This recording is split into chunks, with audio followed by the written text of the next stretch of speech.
Beyond the newsroom, where untold story is revealed. Renamed, but motivated by evil intentions. Olutuula lwa National Unity Platform Bannayuganda bongedde okutya olunaku leero ebigambo bya Bobi Wine eri Bannayuganda ku mateeka aganatera okujja ensimbi ezaweereddwa ababaka byonna mu vidiyo eno nkusaba otule n'obwombeefu ogiwulirizeemu. Amannya Bampeera Hands.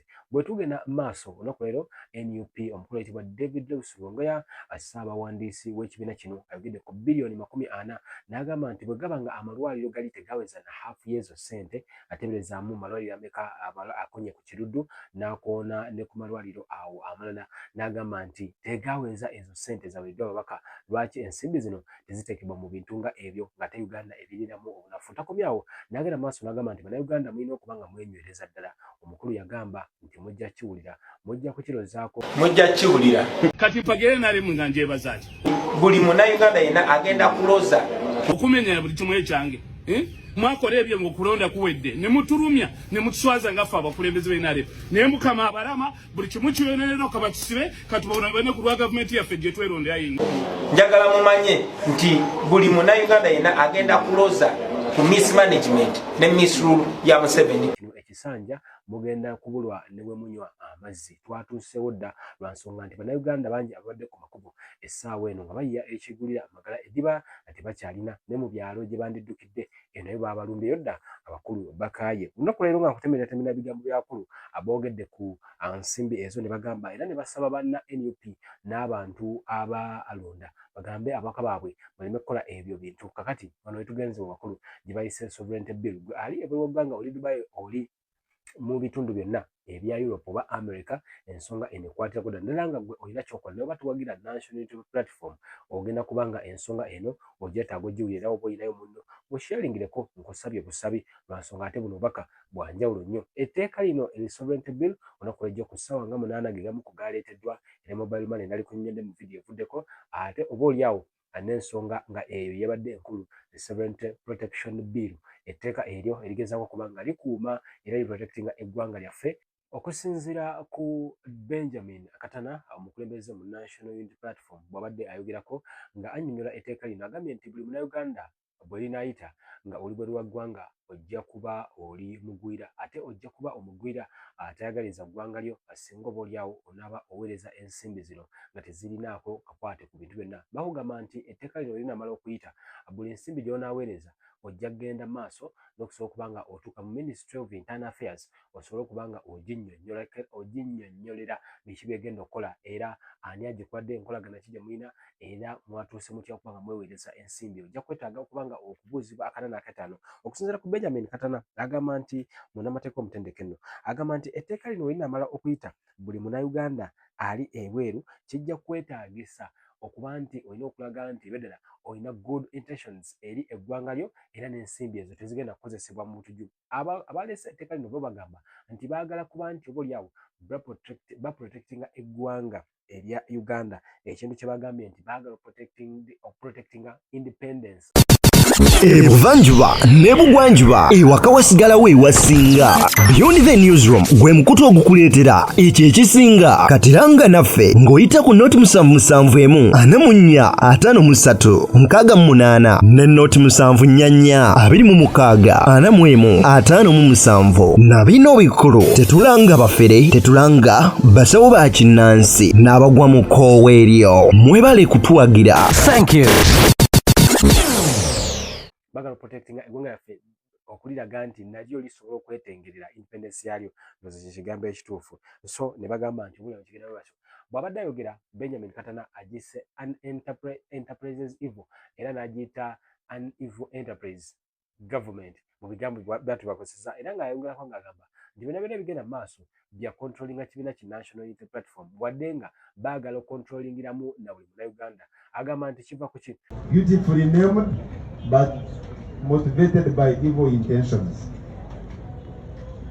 It is very clear that their main target is crippling NUP because the regime in the previous election having ensured that the NUP does not get its entitlement from the National Consolidated Fund,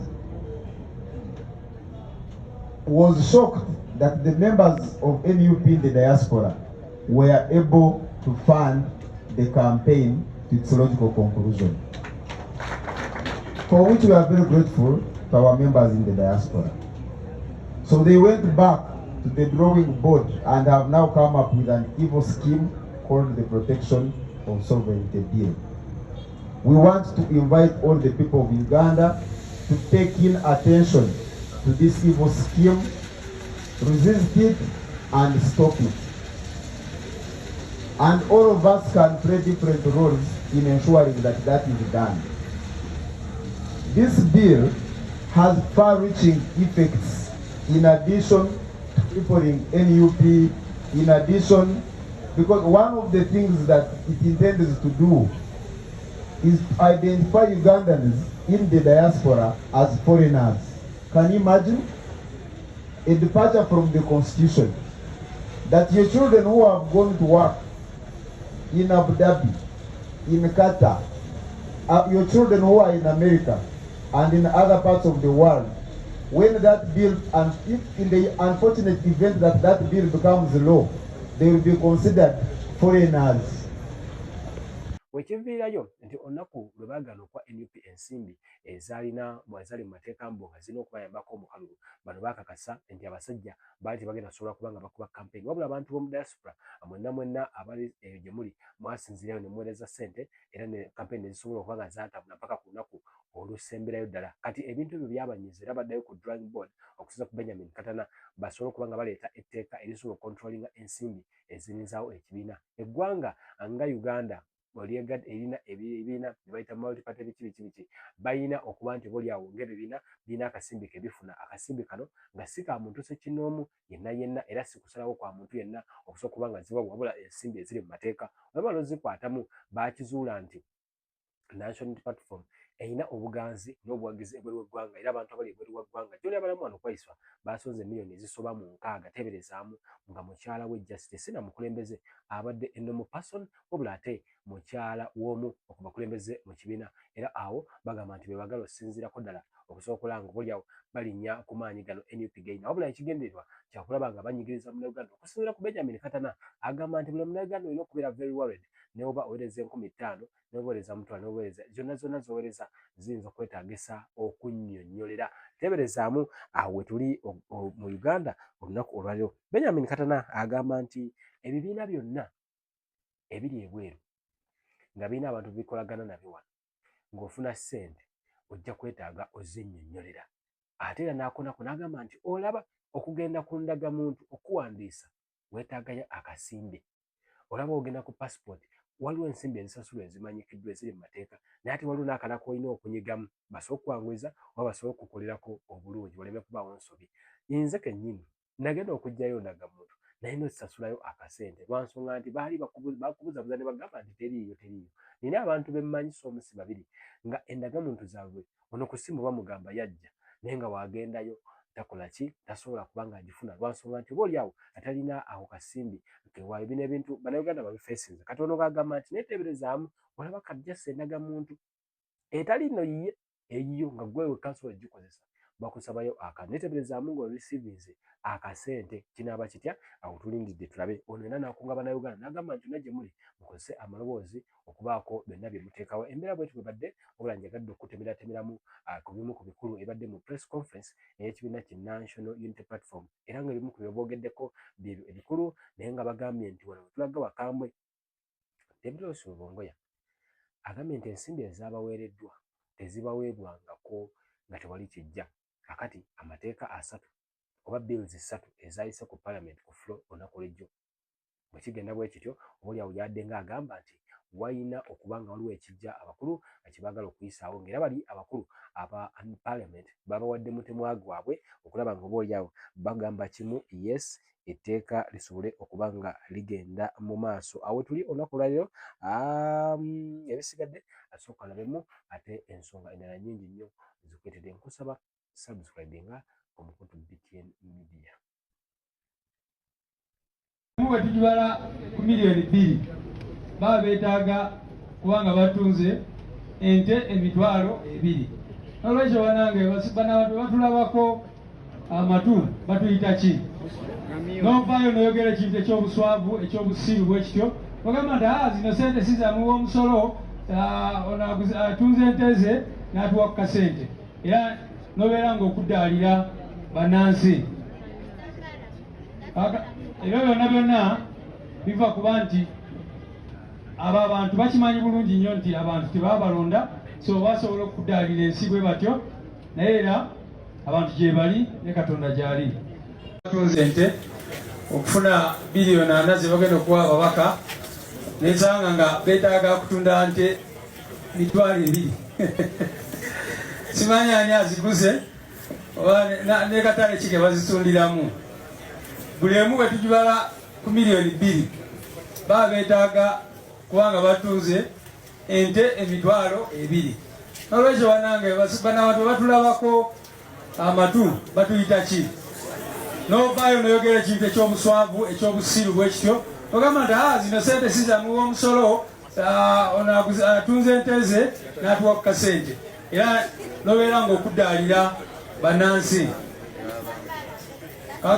Ebyo byonna byonna biva kuba nti abo abantu bakimanyi bulungi nnyo nti abantu tebabalonda, so basobola okudaalira ensi bwe batyo, naye era abantu gye bali ne Katonda gy'ali.